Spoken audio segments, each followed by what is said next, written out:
ಓದೋದು ಕಲಿಸ್ಕೊಡು, ವಾಕ್ಯಗಳನ್ನು ಕಲಿಸ್ಕೊಡು. ಅವರ ಕಲಿಯುವಾಗ, ಅವರು ಹೇಳುವಾಗ ಸಂತೋಷ. ಆಮೇಲೆ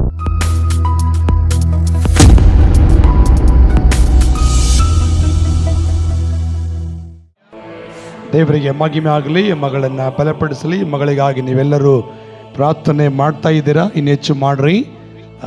ಚಿಕ್ಕ ವಯಸ್ಸು, ನಾನು ಮದುವೆ ಆದಾಗಲೇ ಪ್ರಾರ್ಥನೆ ಮಾಡಿದೆ, ಚಿಕ್ಕ ಮಕ್ಕಳಿರುವಾಗಲೇ ನಮ್ಮ ಮಕ್ಕಳು ವಾಕ್ಯ ಹೇಳ್ಬೇಕಂತ. ಆಮೇನ್. ದೊಡ್ಡವರಾದ ಹೇಳೋದು ದೊಡ್ಡದಲ್ಲ, ಚಿಕ್ಕ ಮಕ್ಕಳಾಗಿದ್ದ ವಾಕ್ಯ ಹೇಳಬೇಕು, ಅವ್ರ ವಾಕ್ಯದಲ್ಲಿ ಬೆಳಿಬೇಕೆಂಬುದಾಗಿ ಸ್ವಲ್ಪ ಸ್ಪೀಡ್ ಇದೆ ಮಾತುಗಳಲ್ಲ. ಎಷ್ಟು ಸ್ಪೀಡ್ ಇದಾವೆ ಅಂದರೆ ನಾವು ರಾಕೆಟ್ ಅದು ಹೋಗ್ತಾವೆ.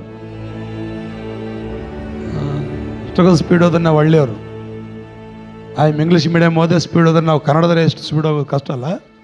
Thank you. ದೇವರ ಮಗಳನ್ನು ಆಶೀರ್ವದಿಸಲಿ. ಕರ್ತನಿಗೆ ಮಹಿಮೆ ಆಗಲಿ. ಇನ್ನೂ ಅಧಿಕವಾದ ಜ್ಞಾನವನ್ನು ಕೊಡಲಿ ಎಂಬುದಾಗಿ ನಾವು ಕರ್ತನಲ್ಲಿ ಪ್ರಾರ್ಥಿಸೋಣ. ಅರ್ಥ ಆಯ್ತು ಎಲ್ಲರಿಗೆ? ಚೆನ್ನಾಗಿ ಹೇಳಿದ್ರ ಮಕ್ಕಳು? ಚೆನ್ನಾಗಿ ಹೇಳಿಲ್ಲ? ಏನು ವಾಕ್ಯ ಹೇಳಿದ್ರು? ದೇವರ ಮಕ್ಕಳು ಹೇಗಿದ್ದರೆ ಆಶೀರ್ವಾದ ಹೊಂದಿಕೊಳ್ಳುತ್ತಾರೆ. ಹೇಳ್ರಿ, ಎಲ್ಲರೂ ಮಾತಾಡ್ಬೇಕು. ನಾನು ಭಯಪಡ್ತಾಳೇನೋ, ನಡ್ಕಂತ ಮಾತಾಡ್ತಾಳೇನೋ, ಎದರ್ಕಂತ ಮಾತಾಡ್ತಾಳೆ, ನಾನು ಕಣ್ಣು ಮಕ ನೋಡಕತ್ತೀನಿ, ಆದ್ರೆ ಫ್ರೀಡಮ್ ಮಾತಾಡ್ತಾಳೆ. ಹಲ್ಲೆಲೂಯಾ. ಅದು ಮಾತ್ರ ಅಲ್ಲದೆ ನಿಮ್ಮನ್ನು ಪ್ರಶ್ನೆ ಮಾಡ್ಕೊಂತ ಮಾತಾಡ್ತಾಳೆ. ಅದು ದೇವರ ಕೃಪೆ. ಆಮೇನ್. ಹೀಗೆ ಎಲ್ಲ ಮಕ್ಕಳು ಆಗಬೇಕಿದೆ ನನ್ನ ಬಯಕೆ. ಈ ಮಗಳು ಒಬ್ಬಳೆಲ್ಲ, ಈ ಮಗಳ ಸ್ಥಾನದಲ್ಲಿ ಅನೇಕ ಯೌವನಸ್ಥರಿಗೆ ಎದ್ದೇಳಬೇಕು. ಎದ್ದೇಳಬೇಕಂದ್ರೆ ಸುಮ್ಮನೆ ಎದ್ದೇಳಕ್ಕಾಗಲ್ಲ. ನಿತ್ಯವೂ ದೇವರಿಗೆ ನೀವು ಪ್ರಾಮುಖ್ಯತೆ ಕೊಡ್ರಿ. ನಿಮ್ಮ ಮಕ್ಕಳನ್ನ ಮನೆಯಲ್ಲಿ ಬೈಬಲ್ ಓದಿಸ್ರಿ. ನಿಮ್ಮ ಮಕ್ಕಳು ಪ್ರಾರ್ಥನೆ ಮಾಡಿಲ್ಲ ಅಂದರೆ ಅವ್ರನ್ನ ಪ್ರಾರ್ಥನೆ ಮಾಡಿಸ್ರಿ. ಊಟ ಮಾಡಿಲ್ಲ ಅಂದ್ರೆ ಊಟ ಮಾಡಿಸ್ತೀವಲ್ಲ ನಾವು. ನೀವು ಊಟ ಮಾಡಿಸ್ತೀಯ, ನೀನು ಹೇಳ್ತೀಯ ಊಟ ಮಾಡಂತ. ಉಂಡಿಲ್ಲ ಅಂದರೆ ಹೇಳ್ತೀಯ. ನಿನ್ನ ಮಾತು ಕೇಳಲ್ಲ ಯಾರಿಗೆ ಹೇಳ್ತೀಯ? ನಿಮ್ಮ ಗಂಡಿಗೆ ಹೇಳ್ತೀಯ. ಅವು ಊಟ ಮಾಡಿಲ್ಲ, ಅವರು ಬಂದು ಊಟ ಮಾಡಿಸ್ತಾರೆ. ಇಲ್ಲಿ ನೋಡ್ತಾ ಇದ್ದಾರೆ ನನಗೆ. ಮಾಡ್ತೀವಿಲ್ಲ ಕೆಲಸ. ಓಕೆ, ನಿಮ್ಮ ಮಗಳು ಇವತ್ತು ಪ್ರೇಯರ್ ಮಾಡಿಲ್ಲ, ಅದು ನೋಡಿಯಾ? ನೋಡಿಲ್ಲ. ನಿನ್ನ ಮಗ ಇವತ್ತು ಬೈಬಲ್ ಓದಿಲ್ಲ, ಅದು ನೋಡಿಯಾ? ನೋಡಿಲ್ಲ. ನೋಡಿಯಾ? ನೋಡುದು ಏನು ಮಾಡಿಯಾ? ಬೈಬಲ್ ಓದಿಲ್ಲ, ಅಮ್ಮ ಇವತ್ತು ಬೈಬಲ್ ಓದು ಅಂತ ಹೇಳ್ಕೊಟ್ಟಿ ಅವರಿಗೆ. ನಾನು ಕನ್ನಡ ನಿಮ್ಗೆ ಅರ್ಥ ಆಗುತ್ತಾ? ಎಷ್ಟು ಜನರ ಮಕ್ಕಳಿದ್ದಾರೆ ಅಂತ ಮಕ್ಕಳು ಜನ ಇದ್ದಾರೆ. ಅವ್ರ ಕೈ ಎತ್ತರಿ, ಅಂತ ಮಕ್ಕಳು ಜನ ಇದ್ದಾರೆ. ಇವಾಗಲಿಂದನೇ ಪ್ರಾರ್ಥನೆ ಮಾಡಿದ್ರೆ ನಿನ್ನ ಹೊಟ್ಟೆ ಒಳಗೆ ಹುಟ್ಟುವ ಮಕ್ಕಳು ಇದಕ್ಕಿಂತಲೂ ಜ್ಞಾನವಂತ ಮಕ್ಕಳಾಗಿ ಮಾಡ್ತಾರೆ. ಆಮೇನ್. ಜೋರಾಗಿ ಹಲ್ಲೆಲೂಯಾ. ನನ್ನ ಪ್ರಿಯ ದೇವ ಜನರೇ, ನನ್ನ ಪ್ರಿಯ ಸಭೆಯವರೇ, ನಿನ್ನ ಮಕ್ಕಳಿಗೆ ವಾಕ್ಯವನ್ನು ಕಲಿಸು. ನಿನ್ನ ಮಕ್ಕಳಿಗೆ ಪ್ರಾರ್ಥನೆ ಕಲಿಸು. ಅವ್ರಿಗೆ ಮೊಣಕಲಾಗದ ಕಲಿಸ್ಕೊಡು, ಆರಾಧನೆ ಮಾಡೋದು ಕಲಿಸ್ಕೊಡು, ಹಾಡು ಹೇಳೋದು ಕಲಿಸ್ಕೊಡು, ವಾಕ್ಯ ಓದೋದು ಕಲಿಸ್ಕೊಡು, ವಾಕ್ಯ ಹೇಳೋದು ಕಲಿಸ್ಕೊಡು. ಅವ್ರಿಗೆ ಕಲಿಯುವಾಗ, ಅವ್ರು ಹೇಳುವಾಗ ಎಷ್ಟು ಸಂತೋಷ. ಆಮೇನ್. ಈಗ ಬ್ಲೆಸ್ಸಿ ಇಲ್ಲಿ ಮಾತಾಡೋದು ನಿಮಗೆ ದುಃಖವಾಯ್ತಾ ಸಂತೋಷ ಆಯ್ತಾ? ನಿಮಗೆ ಎಷ್ಟು ದುಃಖ ಆದ್ರೆ ನನಗೆ ಎಷ್ಟು ಆಗಿರ್ಬೋದು? ಕೇಳಿಸಿಲ್ಲ? ಅವತ್ತು ನಿಮಗೆ ನಮಗೆ ಸಂತೋಷ ಆದರೆ ನಮ್ಮ ದೇವರಿಗೆ ಸಂತೋಷ ಆಗಿರ್ಬೋದು. ಮತ್ತು ಆ ಮಗಳ ಬಗ್ಗೆ ಒಂದೆಲ್ಲ ಸಂತೋಷ ಪಡಬೇಕಾಗಿದ್ದು, ಇಲ್ಲಿ ಕುಂತರು ಎಲ್ಲರ ಬಗ್ಗೆ ದೇವರು ನಿಮ್ಮ ತಂದೆ ತಾಯಿಗಳು ಸಂತೋಷ ಪಡುವಂಥವ್ರು ಆಗಬೇಕು. ಆಮೇಲೆ ಅದಕ್ಕೆ ನಾನು ನನ್ನ ಜೊತೆಗಿರುವ ಯವನ ಮಕ್ಕಳಿಗೆ ಕೆಲವು ಹಳ್ಳಿಗಳಲ್ಲಿ ವಾಕ್ಯ ಹೇಳೋದು ಹೇಳ್ತೀನಿ. ಅವ್ರೇನು ಬೆಟ್ಟ ತಲೆಮೇಲಿದ್ದಂಗೆ ಇರ್ತಾರೆ. ನಾನು ಕೆಲವು ನಮ್ಮ ಸಭೆಯ ನಮ್ಮ ಯವನಸ್ಥರಿಗೆ ವಾಕ್ಯ ಹೇಳಕ್ಕೆ ಕೊಡ್ತೇನೆ. ಕುಟುಂಬ ಪ್ರಾರ್ಥನೆಗೆ ಹೋದಾಗ ಅಮ್ಮ ನಾನು ಹೇಳ್ಬೇಕಾ, ಮತ್ತೆ ನಿಮ್ಮ ತಾತ ಬಂದು ಹೇಳ್ತಾನೆ. ಇಲ್ಲಿ ಕೆಲವೊಬ್ರು ಹೆಂಗೆ ತಪ್ಪಿಸ್ಕೊಳ್ಳೋದ್ರ ಬಗ್ಗೆ ನನಗೇನು ಚಿಂತೆ ಇಲ್ಲ. ಆತ್ಮ ಪ್ರೇರೇಪಣೆ ಬಂದಾಗ ಮಾತ್ರ ಹೇಳ್ತಾನೆ. ನಾಳೆ ದಿನಗಳಲ್ಲಿ ನಿನ್ನ ಮಕ್ಕಳು ಕೂಡ ವಾಕ್ಯ ಹೇಳಬೇಕು. ಆಮೇನ್. ಆಸಕ್ತಿ ಬಹಳ ಮುಖ್ಯ. ಏನಾದರೂ ಮಾಡಬೇಕಂದ್ರೆ ಆಸಕ್ತಿ ಇರಬೇಕು. ಜೋರಾಗಿ ಈ ಒಂದು ವರ್ಡ್ ಚೆನ್ನಾಗಿ ನೆನಪಿಟ್ಕೊಳ್ಳಿ. ಆಸಕ್ತಿ ಇದ್ದವರು ಆಶೀರ್ವಾದ ಹೊಂದಿಕೊಳ್ತಾರೆ. ಆಸಕ್ತಿ ಇದ್ದವರು ಗುರಿ ಮುಟ್ತಾರೆ. ಆಸಕ್ತಿ ಇದ್ದವರು ಎಲ್ಲವನ್ನ ನೋಡ್ತಾರೆ, ಎಲ್ಲವನ್ನು ಪಡ್ಕೊಳ್ತಾರೆ, ಎಲ್ಲವನ್ನು ಅನುಭವಿಸ್ತಾರೆ. ಆಮೇನ್. ಜೋರಾಗಿ ಹೇಳಿ ಹಲ್ಲೆಲೂಯ. ಉದಾಹರಣೆ ಹೇಳ್ತಾನೆ, ನಿಮ್ಮ ಕೈಯಲ್ಲಿ 1,00,000 ರೂಪಾಯಿ ಹಣ ಇದೆ. ಸೊ ಅದು ನಾಗರಾಜಣ್ಣ ಗಿರ್ಜಮ್ಮಕ್ಕ 1,00,000 ರೂಪಾಯಿ ಹಣ ಇದೆ. ಅವ್ರಿಬ್ಬರನ್ನ ತಗೊಳ್ತೇನೆ. 1,00,000 ಇದೆ, ಬೇಡ 2,00,000 ಇದೆ, ಬೇರೆ ಏನಿಲ್ಲ. ಸಂಜೆ ಬಂದು ಗಿರ್ಜಮ್ಮಕ್ಕಗೆ ಬೆಳಗ್ಗೆ ನಾವು ಬಂಗಾರ ಅಂಗಡಿ ಹೋಗೋಣ ಅಂತ ಹೇಳ್ತಾನೆ ನಾಗರಾಜಣ್ಣ. ಬೆಳಿಗ್ಗೆ 10 ಗಂಟೆ ರೆಡಿ ಆಗು, ಬಳ್ಳಾರಿಗೆ ಹೋಗೋಣ ಅಂತಾನೆ. ರಾಂಪುರ ತಗೊಳ್ಳೋಣ ಅಂತ ಬೇಡ ಬೇಡ, ರಾಂಪುರ ಚೆನ್ನಾಗಿರಲ್ಲ, ಬಳ್ಳಾರಿ ಚೆನ್ನಾಗಿ ಕ್ವಾಲಿಟಿ ಇದೆ, ಬಳ್ಳಾರಿಗೆ ಹೋಗೋಣ, ಬೆಳಿಗ್ಗೆ 10 ಗಂಟೆ ರೆಡಿ ಆಗಂತ ನಿನ್ನೆ ಸಂಜೆ ಹೇಳ್ತಾನೆ. ಗಿರ್ಜಮ್ಮ ಕೇಳಿದಾಳು, ಎಷ್ಟೇ ದುಡ್ಡು ಈಗ? 2,00,000 ಇದೆ, ಬಂಗಾರ ತಗೊಳ್ಳೋಣ ಅಂತ ಹೇಳ್ತಾನೆ. ಯಾರಿಗೆ ಅಂತ ಕೇಳ್ತಾಳ ಅಮ್ಮ. ನಿನಗೆ ತಗೊಳ್ಳೋಣ ಅಂತ ಹೇಳ್ತಾಳೆ. ಆ ಗಿರ್ಜಮ್ಮಕ್ಕ ಮನಸ್ಸಲ್ಲಿ ಏನು ಬರ್ತದೆ? ಅಮ್ಮ ನಿನ್ನ ಮನಸ್ಸಿಗೆ ಏನು ಬರ್ತದೆ? ಮನಸ್ಫೂರ್ತಿಗೆ ಹೇಳ್ಬೇಕು. ತಣ್ಣಗಾಗ್ತದೆ. ಏನಾಗ್ತದೆ ನಿನ್ನ ಮನಸ್ಸಲ್ಲಿ? ಖುಷಿ ಆಗ್ತದೆ. ಮತ್ತೇನಾಗ್ತದೆ? ನಾನು ನಿಮ್ಮಿಬ್ಬರು ಸುಮ್ಮನೆ ತಗೊಂಡಲ್ಲ, ದೇವ್ರು ನಿಮ್ಗೆ ಅಂದು ಕೊಡ್ತಾನ. ಇಟ್ ಈಸ್ ನಾಟ್ ಜೋಕ್ ಅಲ್ಲ, ದೇವ್ರು ಖಂಡಿತ ಕೊಡ್ತಾನೆ. ದೇವ್ರ ಚಿತ್ತ 2,00,000 ಬಂಗಾರ ತಗೊಳ್ತಾರೆ ಅವರು. ನಾನು ಇದನ್ನು ಸತ್ಯ ಹೇಳ್ತೇನೆ, ನಾನು ಜೋಕ್ ಹೇಳ್ತಾ ಇಲ್ಲ.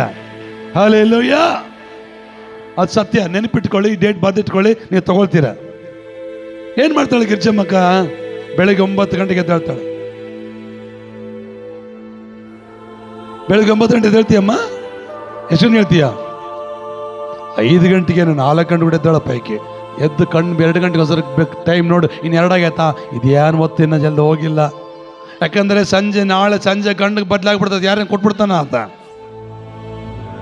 ನಾಗರಾಜಣ್ಣ ಏನು ಮಾಡ್ತಾನೆ? ಯಾರನ್ನ ಕೊಟ್ಬಿಡ್ತಾನ. ತಾಯಿ ಏನು ಮಾಡ್ತಾಳೆ? ಬೆಳಿಗ್ಗೆ 5 ಗಂಟೆ ರೆಡಿ ಆಗಿ, ಫಸ್ಟ್ ಬಸ್ ಯಾವುದು ನಿಮ್ಮೂರು? ಕುಸುಮ ಬಸ್ಗೆ ರೆಡಿ ಆಗಿರ್ತಾಳೆ. ಎಲ್ಲಿಗೆ ಹೋಗ್ಬೇಕಂತ? ಯಾಕೆ? ಆಸಕ್ತಿ. ಆಸಕ್ತಿ. ಹಲೋ, ಒಂದು ವೇಳೆ 10 ಗಂಟೆ ರೆಡಿ ಆಗ ಅಂತ ಹೇಳಿದಾನ ನಾಗರಾಜಣ್ಣ, 11 ಗಂಟೆ ರೆಡಿ ಆಗಾಳಂದ್ರೆ ಕರ್ಕೊಂಡು ಹೋಗ್ತೀಯನ? 11 ಗಂಟೆ ರೆಡಿ ಆಗಾಳ ಕರ್ಕೊಂಡು ಹೋಗ್ತೀಯಾ? ಕರ್ಕೊಂಡು ಹೋಗ್ತೀಯಾ? ಮಾತಾಡ. ಟೈಮ್ ಆಗೈತಿ ಇವತ್ತು, ಅದು ಗೊತ್ತು ಗಿರ್ಜಮ್ಮಕ್ಕಗ. ಅದಕ್ಕೆ ಏನು ಮಾಡ್ತಾಳೆ ಅಮ್ಮ? ಹಿಂಗೇ ಮಾತಾಡ್ತಾನೆ ನನ್ನ ಗಂಡ ಅಂತೇಳಿ. ಏನು ಮಾಡ್ತಾಳೆ ಅಮ್ಮ? 5 ಗಂಟೆಗೆ ನೀರು ಕಾಸಿ ಅಮ್ಮ ಸ್ನಾನ ಮಾಡಿ, ನೀರಿಟ್ಟಿನ ಸ್ನಾನ ಮಾಡು, ಜಲ್ದಿ ಹೋಗೋಣ ಕುಸುಮ ಬಸ್ಸಿಗೆ ಅಂತಾಳೆ. ಅಂದ್ರೆ ಆಸಕ್ತಿ ಬಹಳ ಮುಖ್ಯ. ಇವತ್ತು ದೇವರ ಆಶೀರ್ವಾದ ಹೊಂದಿಕೊಳ್ಬೇಕಂದ್ರೆ, ದೇವರಿಂದ ಏನಾದರೂ ಪಡ್ಕೊಳ್ಬೇಕಂದ್ರೆ, ದೇವರಿಂದ ಏನು ಹೊಂದಿಕೊಳ್ಬೇಕಂದ್ರೆ ನಿನ್ನ ಆಸಕ್ತಿ ಬಹಳ ಬಹಳ ಬಹಳ ಬಹಳ ಮುಖ್ಯ. ಒಂದು ವಿಷಯದಲ್ಲಿ ಹೇಳಿದೆ ನಾನು, ಮಕ್ಕಳು ಫಸ್ಟ್ ಕ್ಲಾಸ್ ಬರಬೇಕಂದ್ರೆ ಅವ್ರಿಗೆ ಆಸಕ್ತಿ ಇದ್ರೆ ಫಸ್ಟ್ ಕ್ಲಾಸ್ ಬರ್ತಾರೆ. ಫಸ್ಟ್ ಆಸಕ್ತಿ ಇದ್ರೆ ಏನು ಮಾಡ್ತಾರೆ? ಏನು ಬರಿಬೇಕು, ಏನು ಓದಬೇಕು, ಟೀಚರ್ ಏನು ಡೌಟ್ ಕೇಳಬೇಕು, ಏನು ಹೋಮ್ವರ್ಕ್ ಮಾಡಬೇಕು, ಯಾವ ಪ್ರಶ್ನೆ ಕಂಠಪಾಠ ಮಾಡಬೇಕು, ಇದನ್ನ ತಲೆ ಕೆಡಿಸ್ಕೊಂಡು ಓದಿ ಓದಿ ಓದಿ ಓದಿ ಅವ್ರು ಫಸ್ಟ್ ಕ್ಲಾಸ್ ಬರ್ತಾರೆ. ಆಸಕ್ತಿ ಇದ್ರೆ ಏನು ಮಾಡ್ತಾರೆ? ಸ್ಕೂಲಿಂದ ಬರ್ತಾರೆ, ಬ್ಯಾಗ್ ಒಂದು ಕಡೆ ಬಿಸಾಕ್ತಾರೆ, ಆಟ ಆಡಕ್ಕೆ ಹೋಗ್ತಾರೆ. ಆದ್ರೆ ಆಸಕ್ತಿ ಇದ್ದವ್ರು ಹಂಗೆ ಮಾಡಲ್ಲ ರೀ. ಆಸಕ್ತಿ ಇದ್ರೆ ಏನು ಮಾಡ್ತಾರೆ? ಬುಕ್ಸ್ ಎತ್ತಿಟ್ಟು ಮತ್ತೆ ಮಗದೊಳಗಡೆ ಮತ್ತೆ ಬುಕ್ ಹಿಡ್ಕೊಂಡು ಕೂತ್ಕೊಳ್ತಾರೆ. ಆಸಕ್ತಿ. ಹಲ್ಲೆಲೂಯ. ಹೇಳಿ ಹಲ್ಲೆಲೂಯ. ಹೇಳಿ ಹಲ್ಲೆಲೂಯ. ಎಷ್ಟು ಜನಕ್ಕೆ ಅರ್ಥ ಆಯ್ತು? ದೇವರ ಮಕ್ಕಳು ಹೇಗಿದ್ದರೆ ಹೇಳ್ರಿ? ಆಸಕ್ತಿ. ಹೇಳ್ರಿ. ಅವನು ವಾಕ್ಯ ಏನಿದೆ? ಅವನು ನನ್ನಲ್ಲಿ ಆಸಕ್ತನಾಗಿರುತ್ತ ಅವನನ್ನು ರಕ್ಷಿಸ್ತೇನೆ. ದೇವರಲ್ಲಿ ಯಾರು ಆಸಕ್ತಿ ಉಳ್ಳವರಾಗಿದ್ರೋ ಅವರ ಜೀವಿತವನ್ನು ಆಶೀರ್ವದಿಸಿದ. ಪೌಲ ಶೀಲರು ದೇವರಲ್ಲಿ ಆಸಕ್ತಿ ಇರಿದ್ರು. ಹೆಂಗಿದ್ರು ಅವರು? ಪೌಲ ಶೀಲರು ದೇವರಲ್ಲಿ ಆಸಕ್ತರಾಗಿರುವುದಕ್ಕಾಗಿ ಅಪೊಸ್ತಲರ ಕೃತ್ಯ 16 ಅವ್ರು ತೆಗೆದುಕೊಂಡಾಗ ಸೆರೆಮನೆಗೆ ಹಾಕಿದ್ರು. ಅವ್ರ ಆಸಕ್ತಿ ಏನ್ ಮಾಡ್ತು? ಅವರ ಸೆರೆಮನೆಯಿಂದ ಹೊರಗೆ ತಗೊಂಡು ಬಂತು. ಇವತ್ತು ನಿನಗೆ ಆಸಕ್ತಿ ಇದ್ರೆ, ಇವತ್ತು ಆಸಕ್ತಿ ಉಳ್ಳ ಮಗನಾಗಿದ್ರೆ ನಿನ್ನ ಸ್ಥಿತಿ, ನಿನ್ನ ಸಾಲ, ನಿನ್ನ ರೋಗ, ನಿನ್ನ ಪರಿಸ್ಥಿತಿ ಕರ್ತನ ಖಂಡಿತ ಬದಲಾಯಿಸ್ತಾನೆ. ಆಮೆನ್. ಹಲ್ಲೆಲೂಯ. ಆಸಕ್ತಿ. ಕೆಲವರಿಗೆ ಇದೇ ಮೊಬೈಲ್ ತಗೋಬೇಕಂತ ಇಂಟ್ರೆಸ್ಟ್ ಇದೆ, ಅದ್ರ ಮೇಲೆ ಮನಸ್ಸಿಟ್ಟಿದ್ದಾರೆ. ಬೇರೆ 10 ಮೊಬೈಲ್ ತೋರಿಸಿದ್ರು ಅವರು ಒಪ್ಪಿಕೊಳ್ಳಲ್ಲ. ಇಬ್ಬರು ಮಾತಾಡ್ತಿಲ್ಲ. ಓಕೆ, ನಿಮ್ಮ ಹತ್ರ ಬರ್ತೀನಿ ಬಿಡ್ರಿ. ಯಾರೋ ನಿಮ್ಮ ಬಂಧುಗಳು ಒಂದು ಒಳ್ಳೆ ಸೀರೆ ತಗೊಂಡ್ಬಂದಿದ್ದಾರೆ. ಆ ಸೀರೆ ಬಹಳ ಇಷ್ಟ ಆಗಿದೆ, ನಾನು ಇಂಥ ತಗೋಬೇಕು ಅನ್ಕೊಂಡೀಯ. ನೀನು ಶಾಪ್ಗೆ ಹೋಗಿಯ, ಅಲ್ಲಿ 1,000 ಸೀರೆ ಹಾಕಿರ್ತಾರೆ. ಅದು ನೀನು ಒಪ್ಪುವಂಥ ಸೀರೆ ಅದ್ರಾಗಿಲ್ಲ. ಯಾವುದೋ ಒಂದು ಬಿಡ ತಗೊಂಡು ಬರ್ತೀಯಮ್ಮ, ಏನ್ ಮಾಡ್ತೀಯ? ಇದು ಬೇಡ, ಇದು ಬೇಡ, ಇದು ಬೇಡ, ಇದು ಬೇಡ, ಇದು ಬೇಡ, ಇದು ಬೇಡ. 1,000 ಸೀರೆ ಹಾಕಿದ್ರು ಕೂಡ ಬೇಡ, ತೆಗೆದಿಟ್ಕಪ್ಪ, ನಾನು ಬೇರೆ ಅಂಗಡಿಗೆ ಹೋಗ್ತಾನ ಅಂತೀಯ. ಅಂತಿರಿಲ್ಲ. ಯಾಕೆ? ನಿನಗೆ ಅದ್ರ ಮೇಲೆ ಆಸಕ್ತಿ ಇದೆ. ಆ ಅಮ್ಮ ಕಟ್ಕೊಂಡ್ಬಂದಿತ್ತು ನೋಡಿ ಸೀರೆ, ಮುಟ್ಟಿದ್ರೆ ಮೆತ್ತಗೆ ಹಣ್ಣಿದ್ದಂಗಿತ್ತು, ಹಾಕೊಂಡ್ರೆ ಭಾಳ ಒಂಥರ ಏನೋ ಖುಷಿ ಇತ್ತು. ಅದ್ರ ಮೇಲೆ ಇಷ್ಟಿರೋದಕ್ಕಾಗಿ ಅದ್ರ ಮೇಲೆ ಆಸಕ್ತಿ ಇದೆ. ಇಲ್ಲಿ 1,000 ಸೀರೆ ಹಾಕಿದ್ರೆ ನಿನಗೆ, ನನ್ನ ಕನ್ನಡ ನಿಮ್ಗೆ ಅರ್ಥ ಆಗುತ್ತಾ? ಎಷ್ಟು ಜನಕ್ಕೆ ಅರ್ಥ ಆಗುತ್ತೆ? ಇವತ್ತು ದೇವರ ಮೇಲೆ ನಿಮಗೆ ಆಸಕ್ತಿ ಇದೆಯಾ? ಎಷ್ಟು ಜನರಿಗೆ ಆಸಕ್ತಿ ಇದೆ ದೇವ್ರ ಮೇಲೆ? ಸುಳ್ಳು ಹೇಳ್ಬೇಡ್ರಿ, ಸುಳ್ಳು ಕೈ ಎತ್ತಬೇಡ್ರಿ. ದೇವ್ರ ಮೇಲೆ ಆಸಕ್ತಿ ಇದ್ರೆ ಶನಿವಾರ ರಾತ್ರಿ ನಿಮ್ಗೆ ನಿದ್ದೆ ಬರಲ್ಲ.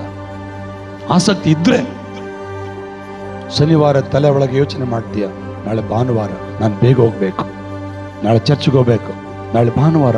ಆಸಕ್ತಿ ಇದ್ರೆ. ಆಸಕ್ತಿ ಇಲ್ಲ ಅನ್ಕೋ, ಯಾವ ವಾರಗಳು ನಿನಗೆ ಗೊತ್ತಿರಂಗೆಲ್ಲ ಉಂಡು ಹೋಗ್ಬಿಡ್ತಿ ಎಲ್ಲಿಗೋ. ಉಂಡಿ ಮೇಲೆ ಗೊತ್ತಾಗುತ್ತೆ, ಇವತ್ತು ಶುಕ್ರವಾರ ಏನ ಮರ್ತೇ ಬಿಟ್ಟಿನಿ ಅಣ್ಣ.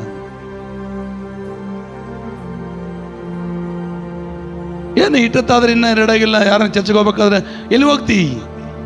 ನಮ್ಮ ಚರ್ಚವ್ರು ಒಂದಿಬ್ರು ಇದ್ದಾರೆ, ಹೆಸರುಗಳಲ್ಲ, ಅವರು ಚರ್ಚಿಗೆ ಬರಾರೆ. ಒಬ್ಬ ತರ 9 ಗಂಟೆಗೆ ರೆಡಿ ಆಗಿ ಬರ್ಬೇಕಾದ್ರೆ ಎಲ್ಲಿ ಇಷ್ಟು ಹೊತ್ತುಂಟು ಹೊಟ್ಟುಬಿಟ್ಟಿ ನೀನು ಅಂದ. ನಿನಗೆ ಗೊತ್ತಿಲ್ಲ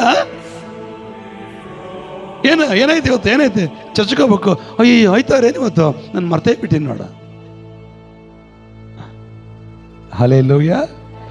ಕೆಲವರಿಗೆ ಭಾನುವಾರ ಕೂಡ ಗೊತ್ತಿಲ್ಲ. ಯಾಕೆ ಗೊತ್ತಿಲ್ಲ? ಅವರಿಗೆ ನಮ್ಗೆ ಎಂಥದ್ದು ಆಸಕ್ತಿ ಗೊತ್ತಾ? ಅವ್ರ ಮೇಲೆ ಸೇಡ್ ತೀರ್ಸ್ಕೊಬೇಕು, ಅದ್ರಲ್ಲಿ ಭಾಳ ಇಂಟ್ರೆಸ್ಟು. ಏನೋ ಒಂದು ಮಾತು ಅಂದ್ರೆ ಅನ್ಕೋ, ಆ ಮಾತು ಯಾವಾಗ ನಾನಂದ ತೀರಿಸ್ಕೊಂಡ್ಲಿ. ಇದ್ರ ಮೇಲೆ ನಮ್ಗೆ ಆಸಕ್ತಿ, ಇದ್ರ ಮೇಲೆ ನಮ್ಗೆ ಗಮನ. ದಯಮಾಡಿ ದೇವರಲ್ಲಿ ಆಸಕ್ತರಾಗಿರ್ರಿ. ಇದೆಲ್ಲ ಬೇಡ ನಮಗೆ, ಇದು ನನಗೆ ಬೇಡ. ದೇವರ ಆಶೀರ್ವಾದ ಬೇಕು. ಆಮೇಲೆ